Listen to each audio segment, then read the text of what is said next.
Thanks for tuning in to this broadcast. We are trying to talk about AI and the threat or the opportunity that it presents for the tech sector at large. Remember, innovation in Gen AI in 2024 has continued at a frenzied pace. A report that I was reading spoke about how many companies in India launched proof of concepts while deploying their first Gen AI-powered apps into production as well. Big tech vendors have brought their models to India for a range of options for enterprise users as well. What is Indian IT doing in such a scenario? And is AI presenting a threat, an opportunity, or a combination of both? Now, what we tried to do in the panel that we have today, both of them joining us from the US, are two hats. Somebody who is currently the CEO of a brilliantly performing IT product / IT service company, and that's Sandeep Kalra, needs no introduction, Executive Officer and Executive Director of Persistent Systems, and somebody who's worn that hat very effectively for LTI in its previous avatar, and currently is the operating partner at Chrys Capital, Sanjay Jalona. So we technically have an interested company and an interested investor on the panel together. Gentlemen, both of you, thank you so much for taking the time out and being with us. Thank you. It's a pleasure to be here. Okay, so I would like to start off, and either of you can start off with this, but is AI presenting a threat or an opportunity? Because all through the last few disruptions that we've seen, and both of you have lived through that in the previous 2 decades of your work life, whether it's Y2K or digitization or what have you, Indian IT only emerged stronger there. Sandeep, you want to start?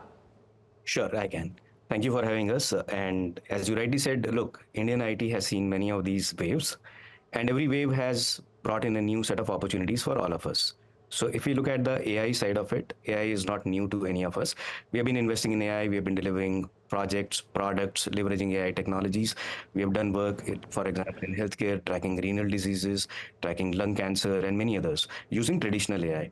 Generative AI is just an advanced form of that. Yeah, it presents far more opportunities, and the percolation of this will accelerate the percolation of AI at overall sense. So I do think for companies that adopt AI, engineers that adopt AI, there are far more opportunities that will emerge, and even the overall market will emerge in a bigger way from an addressable marketplace. Would be happy to hear what Sanjay has to say as well. Yeah, Sanjay, you want to add to that? Yeah, look, I think we have all seen many waves in our lives. Not many have panned out very effectively. There have been lots of discussions on how things like blockchain will change the world, which had not. There are lots of dialogues that happened in terms of how Indian IT will not be able to cope with, the entire digital engineering when it started, right? Agile DevOps things, and where team sizes have shrunk and people had to be in the same geographies, teams sitting together, much smaller teams.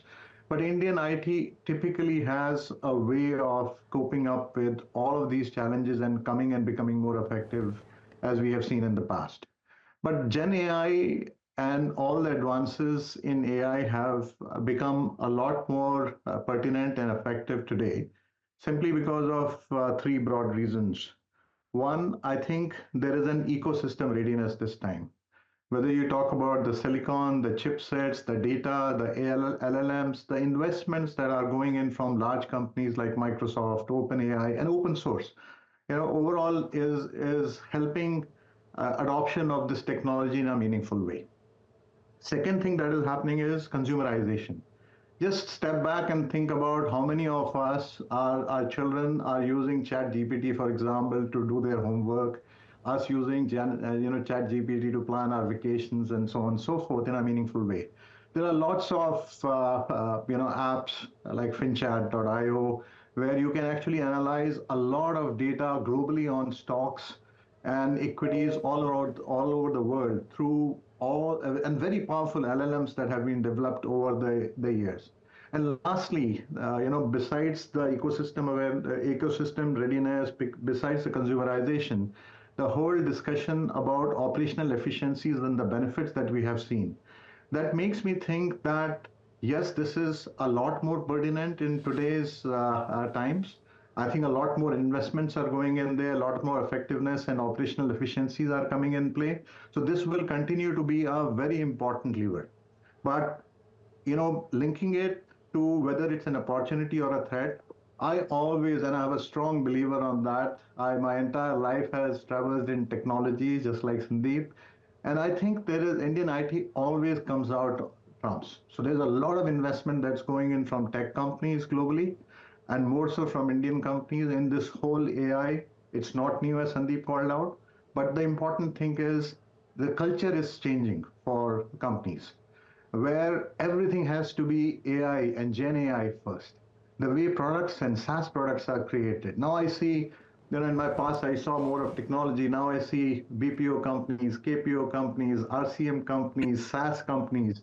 And there's one thing that's weaving them all together is how can they produce, amplified business outcomes using Gen AI. So yes, it's going to have an impact. Yes, Indian companies are investing, and they will still come out on trumps. Is my view on that. Sanjay, just a follow-up. You reckon, I mean, because you're on the buy side, right? So I can technically ask you that. When you look at companies and what Indian IT companies are doing, whether software or product or ERD, what have you, are they investing at the right places and the right quantum and the right talent to be able to tap into this opportunity that AI might present? And then we'll talk about the disruption, of course. Absolutely. I think what you got to remember, it's the easier part is to buy a company. The difficult part is how do you make that company more attractive? How do you make them a better company to operate in the world and create a reason for them to exist and make a difference in the marketplace? And I strongly believe, whether you look at ops companies, services companies, engineering companies, SaaS companies, they all are making tangible investments in there. I was talking the other day to a company which is working on a stealth mode and launching a SaaS platform. The most important feature is to create a co-pilot whereby, any consumer who's using the app don't have to write complex things you can write in English and prompt saying, look, this is how, it looks like, what was it a year back? And it just gives you a lot more powerful systems in place. So yes, I do believe strongly that companies are investing disproportionately in there. There's enough of gas as well, if you believe. There are, you feel weird when you see an advertisement on TV saying this is a driver or a bat made with AI and Gen AI. So there people are stretching it to the limit, but definitely in our world that we operate in, I think there is a lot of investment that is going in. Okay. Sandeep, two-part question. Actually, can I first, before I come to the investments that Persistent might be doing as well, I just want you to come off from the plane of Sandeep Kalra, the CEO and the brain behind Persistent, to a more human plane, a more mere mortal plane, and just try and tell us. The common thing that I've heard in the last 12 months, right, and maybe it is just layman language, but Indian IT companies do a lot of coding. Coders will become extinct. That business will go away. AI will increase efficiency, meaningful fashion. Indian IT companies thrive on human talent being placed in other companies and earning money, and that will also go away, and that will disrupt. And three, that AI will be a disruptor. Are Indian IT companies ready to disrupt themselves in order to get on the plane of AI and try? And so there's so many rumors out there. Don't know how many true, how many false. Would love to hear your thoughts on this. So I'll bring it to very simple, easy to understand, things. AI is a tool. Generative AI is a tool. Anyone who's an engineer, a software engineer, who uses this tool will be more efficient than engineer who will not use the tool. So first and foremost, the software engineers have to adopt this tool. Second, when you adopt this tool as companies as well, you will be able to, whether it is Indian IT or any other company, you'll be able to differentiate yourselves against your peers in the industry. So if you can use this tool to be faster, better, cheaper, you'll be better off in this, market share game, growth game, whatever, getting more from the market. Third, as more and more people use AI, the use cases of AI will also increase. The use cases of software, product engineering, data engineering that will, get spawned off because of this AI and Gen AI, entire work will increase. So At the highest level, the work is going to increase. The people who can make use of these technologies to automate the stuff which is more repeatable, more manual, repetition, etc., can be taken away, will gain more. And overall, I think Indian IT is smart enough. It has gone through the things where people said SaaS software will take away the implementation side. So when SAP goes from SAP on-premise to SAP on the cloud, people will not need so many SAP engineers. Not necessarily true. Salesforce came in, so you will not need necessarily, people for CRM. Not necessarily true. Whether it is us, whether it's many others, we have many, many people who are trained on these technologies and who have thrived by learning the new games that need to be done as you are upskilling. So it is all about upskilling. It's all about adoption. It's all about change management. If we do that effectively, there's enough and more to be done, and the smart will become smarter with this. There's no dearth of work. Okay. In effect, Sandeep, what you're, and again, I'm just trying to correlate this in ways that I would understand, and hopefully maybe my viewer would understand, that if I look at the post-COVID opportunity, digitization, if I can use that term loosely, simply increased the market size available for all IT companies, and therefore there was more business to come in. Does AI reduce that market size? Sure, the efficient one will get more business, but does AI reduce the market size, or does it expand the market size in whichever market it brings to IT companies, software companies? Yeah. So let me give you an example so we can make it a little real. Otherwise, we'll be going rounds and circles. Sure. So for example, today it's a mindshare game. Everyone wants to talk about AI, Gen AI to customers. So do we. So when we went to, for example, a listed company here in the US, in the insurance, resell kind of business in very simple terms. So they are a listed company. They basically have 50 partners that they take products from. On the other side, they have customers. They do risk management and underwriting in the middle. So they're selling the products from here to here. We were basically telling them how Gen AI can make them more efficient and how Gen AI can help them analyze their data from the last 5 years, what they have taken from partners, what they have sold, how has it panned out, and so on. All very interesting work. Proof of concept's great. But now to implement this, you need the data to be cleaned up. The data engineering part plays a big role.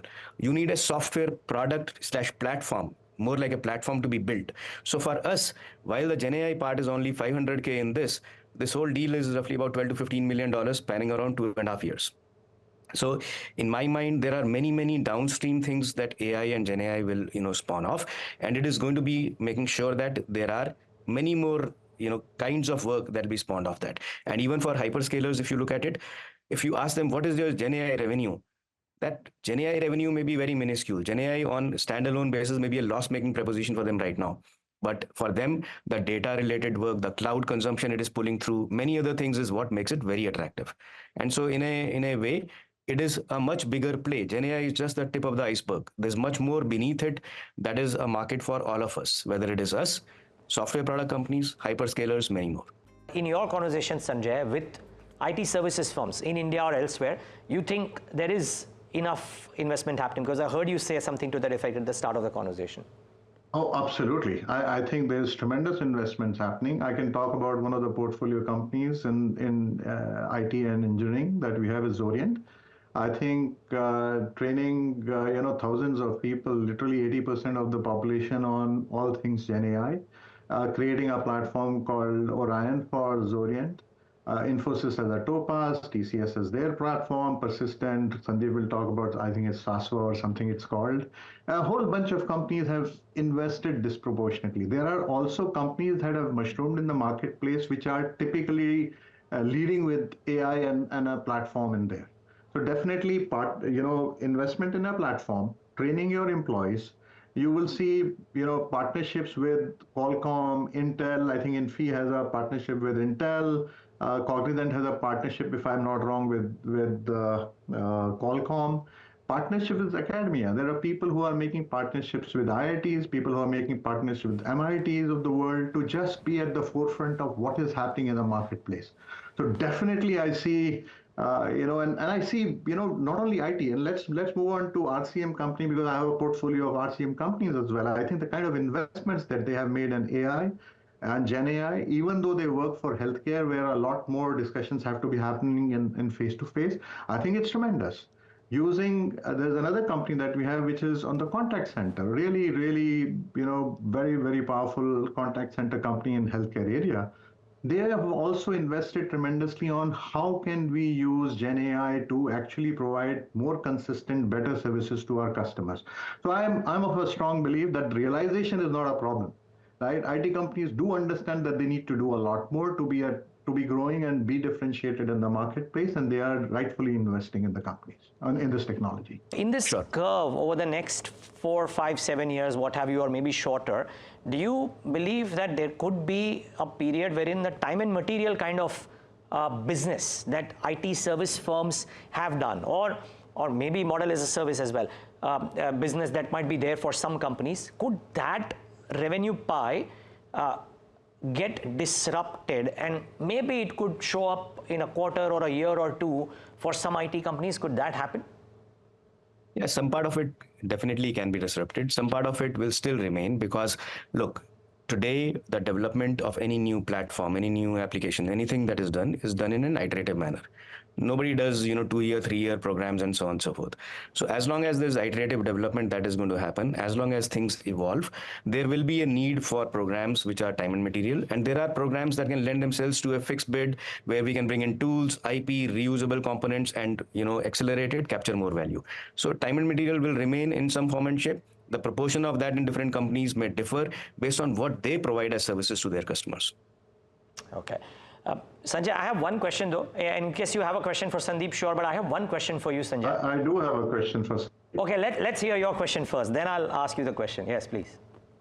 Look, I think Sandeep runs probably one of the best performing companies in the tech space. So our compliments to you, Sandeep. You've done a fantastic job, and all the power to you and your leadership team. I think two things which are always important when you look at the company and the investments that they are making in any new technology. One is, how do you dog food within yourself? Right? So how do you dog food your HR processes, finance processes internally within Persistent to make things happen? How do you do technical support for your staff globally using Gen AI technology? Because that's what you need to go and sell at the end of the day.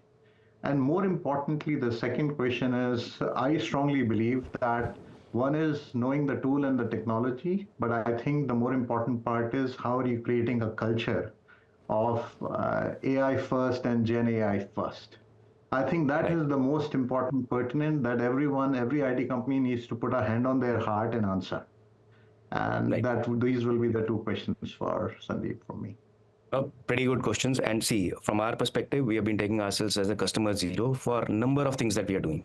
Now, when you talked about the HR side of it, HR side, we are doing two things at a very high level. We have taken all our employee policies globally because we operate in more than 21 countries, and our employee policies, let's say maternity policy in India versus Mexico versus, let's say, Costa Rica versus US, very different.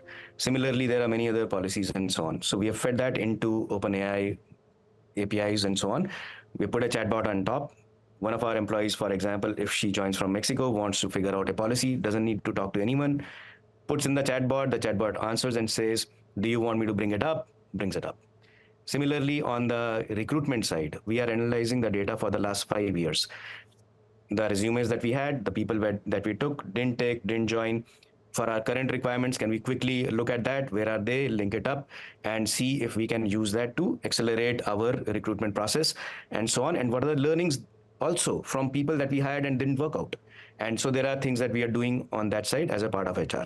Similarly, on the IT support side, application support, DevOps, DevSecOps, cybersecurity infused with AI, all of that we are experimenting in-house because these are things that we can also take to market. There are many use cases like that, so I'll stop there.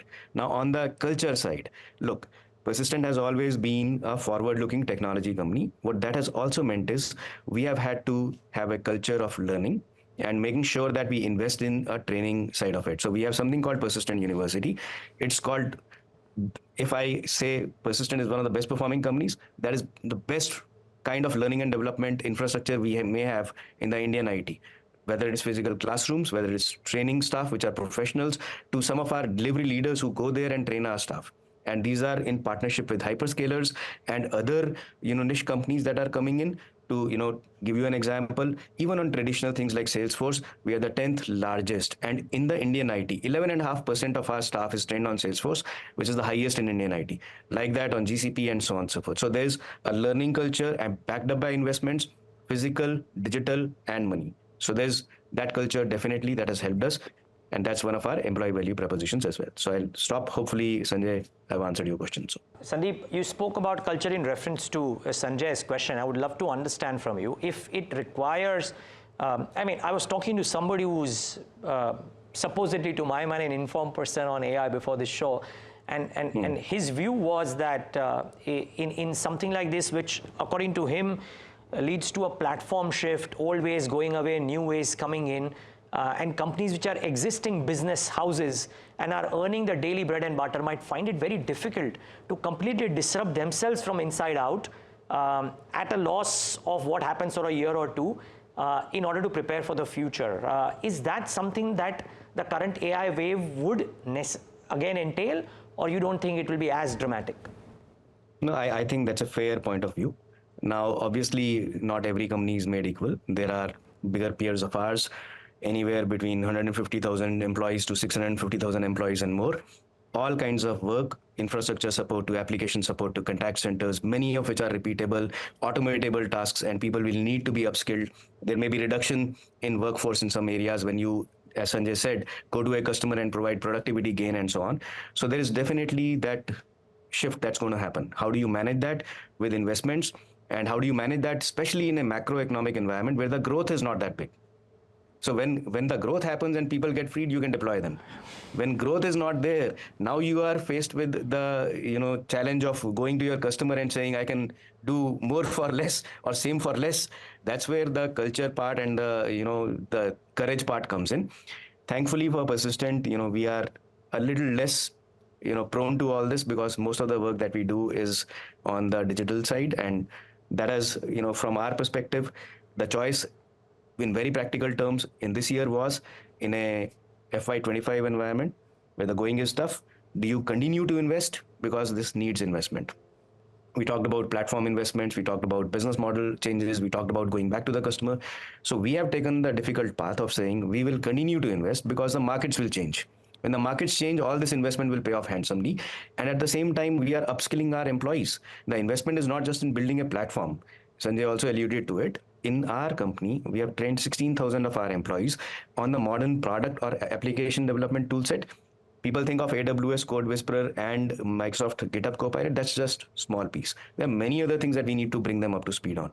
So as far as we are concerned, and any good company is concerned, I think good times or bad times, we need to invest, and especially when the technology is changing in a bad macro environment. So this is the time to have the heart, stay the course, invest, things will change. Okay. I started off the conversation with Sandeep. I'll end the conversation with Sanjay. Sanjay, what is it that you think that the Indian IT space, I'll restrict it to Indian IT, be it services, products, or what have you, but what do you think that the Indian IT space is not doing, that they ought to be doing at this point of time, as Sandeep said, when it's a bad macro and technology is making a really rapid shift? Look, I think there are two things that I want to leave behind. Obviously, Sandeep referred to the burden that the larger companies have, which have contact centers, operations, infrastructure management. And I think the disruption with Gen AI will be far higher. And companies which are more digital in nature, smaller companies, they have less of a burden compared to the larger companies. So one suggestion would be that, don't worry about what happens. What's going to go down is going to go down. What you got to focus on is to build for the future. And, diluting investments for short-term gains is never a good idea. Never believed in it. It's an important part that companies need to keep investing. Don't worry about cannibalization. It is going to happen. Whether you do it or somebody else will come and do it where you have no chance is absolutely an easy choice in my mind. But you got to have that courage to do it first. And one other suggestion that I would give to the youngsters who are coming into the workforce, the young people who are there in the industry. Look, when we were growing up, when I started coding and started my career, if you knew one of the technologies, be it mainframe, be it Java, .NET, you could survive your entire 40 years of work just knowing one thing. Today, the way things are evolving, curiosity, what we used to call social in my earlier life, which is ability, a beginner's mindset, ability to learn new things, fall flat on the ground, rise up again and learn something new, becomes even more important.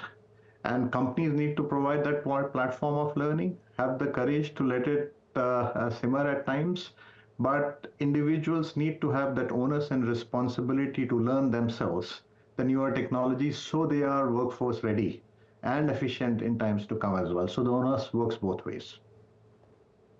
Fair call. Okay. Well, on that note, I mean, I can really go on, but understand it's a busy day for you guys out there in the US, so we'll leave it at this. But thank you so much for taking the time out, and maybe 1 year out, we'll try and do a conversation again to see how much water has gone beneath the bridge and where is it that Indian IT is at that point of time. But both of you, thank you so much. Thank you, Niraj. Good seeing you, Sandeep. All the best for continuing the performance. Good luck, man. Cheers. Thank you. Thank you, guys. And viewers, thanks for tuning in.